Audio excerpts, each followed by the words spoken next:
This committee hearing will come to order. I'll ask all the members at this time if you could take your seats.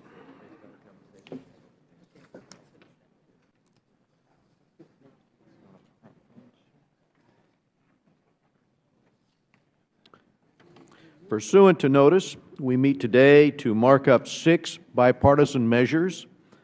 As all members were notified previously, to expedite our consideration of these items today, we're going to take them up en bloc. The text previously provided to your offices, by the way, you have here, and all members, if you don't have those before you, please ask the staff. We'll make sure you do. The first is House Resolution 147, calling for the release of the United States citizen Saeed Abedini from Iran, and Smith Amendment number 40 in the nature of a substitute. Again, without objection, all of these items will be considered as read and will be considered en bloc. The next is House Resolution 402, supporting the European aspirations of EU Eastern Partnership countries, and Engel Amendment number 46 in the nature of a substitute. Next, House Resolution 404, expressing condolences and support for assistance to the victims of Typhoon Haiyan in the Republic of the Philippines, and Royce Amendment number 64 in that measure. Next is H.R. 1992, the Israel Qualitative Military Edge Enhancement Act, and Collins Amendment number 29 in the nature of a substitute. Then H.R. 3470, the Naval Vessel Transfer and Arms Export Control Amendments Act of 2013. And lastly, H.R. 3509, the Assessing Progress in Haiti Act, along with Royce Amendment number 63 and Salmon Amendment number 29 to that measure. Without objection, all members may have 5 days to submit statements for the record and extraneous materials on any of today's measures. And after recognizing myself and the ranking member for brief opening remarks, I'll be glad to recognize any committee members seeking recognition to speak on these measures. Now, first, I'd like to recognize myself in support for House Resolution 404. This is the bipartisan resolution I authored that expresses condolences to the victims of the super typhoon that hit the Philippines. And 12 days ago, what was one of the worst typhoons on record unleashed a torrent of destruction on the central Philippines, so complete that it is very difficult for us to comprehend. As of today, the death toll stands at over 4,000, with more than 4 million people displaced on the islands. Over 500,000 homes have been destroyed in the hardest hit areas. This bipartisan resolution expresses our condolences. The United States is committed to helping the Philippines. To date, the U.S. government has allocated over $37 million to this effort. The USS George Washington is stationed offshore and is conducting around-the-clock efforts to transport relief supplies and emergency workers to affected areas. In fact, more than 750,000 pounds of supplies have already been delivered.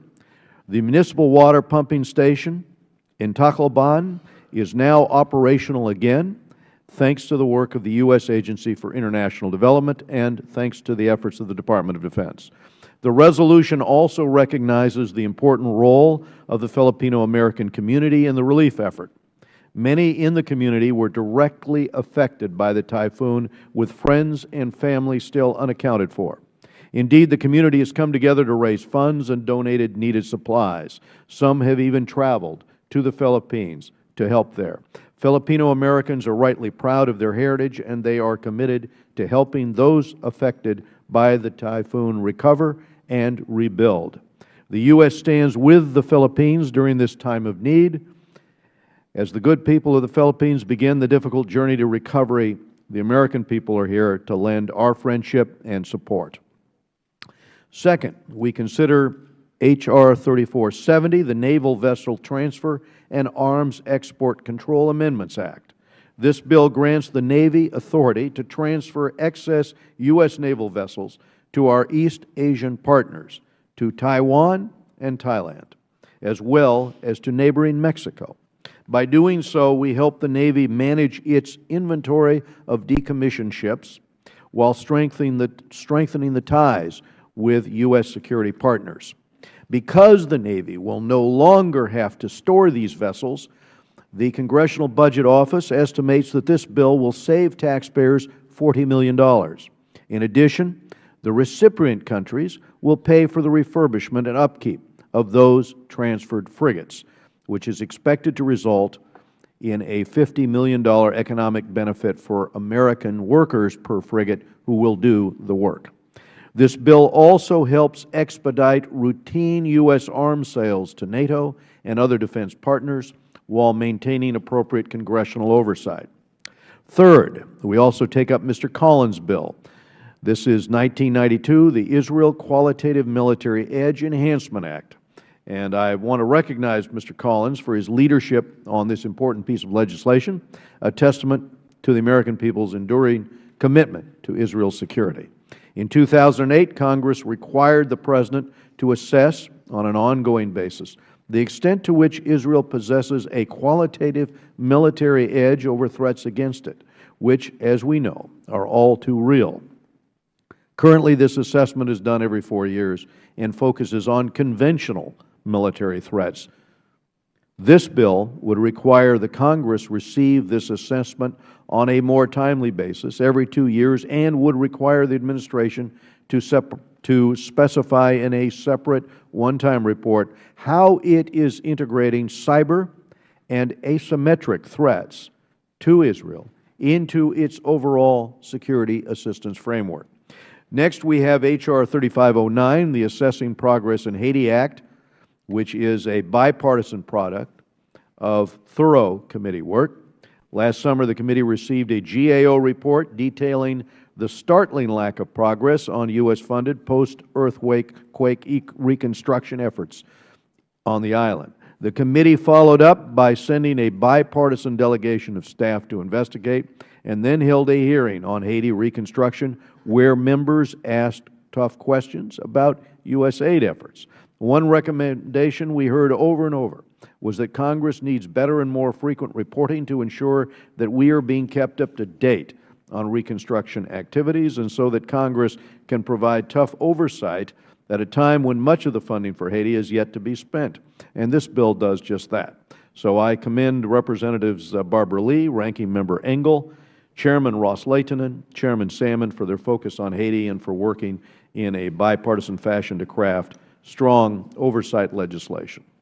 Next, I'd like to thank Ranking Member Engel for his work on House Resolution 402 to support the European aspirations of the Eastern Partnership countries. The EU's upcoming Eastern Partnership Summit, which will take place in Lithuania, represents an important step in the development of the 3 Eastern Partnership countries of Ukraine, Moldova, and Georgia. The association agreement these countries plan to sign will deepen our diplomatic and economic ties with the EU, representing not only a significant upgrade in their engagement with the West, but also a valuable opportunity for job creation, for economic growth as well. These agreements will encourage the countries to continue their democratic reform efforts, a foreign policy interest shared by the United States. And lastly, I want to voice my support for House Resolution 147, which presses for the release and safe return of Pastor Saeed Abedini to his wife and young children. While the administration negotiations are ongoing as we try to negotiate with Iran in what a number of us are concerned might be a bad nuclear deal in Geneva this week, Iran continues to suppress minorities and persecute U.S. citizens. The case of this pastor is a particularly egregious example. This Iranian-born American is wasting away in Iran's prison system and is said to be suffering from beatings. We take it seriously because of the hundreds of executions that have been carried out over the last 100 and so days in Iran. And this critical resolution presses for his release and calls on the administration to impose sanctions on those responsible for his imprisonment. and for the regime's broader suppression of religious minorities. Many of you know the fate of the Baha'i there, the fate of the Christian community, the fate of some of the Jewish community, and so forth, and other minority sects in Iran. I will now recognize the ranking member, Mr. Engel, for his remarks.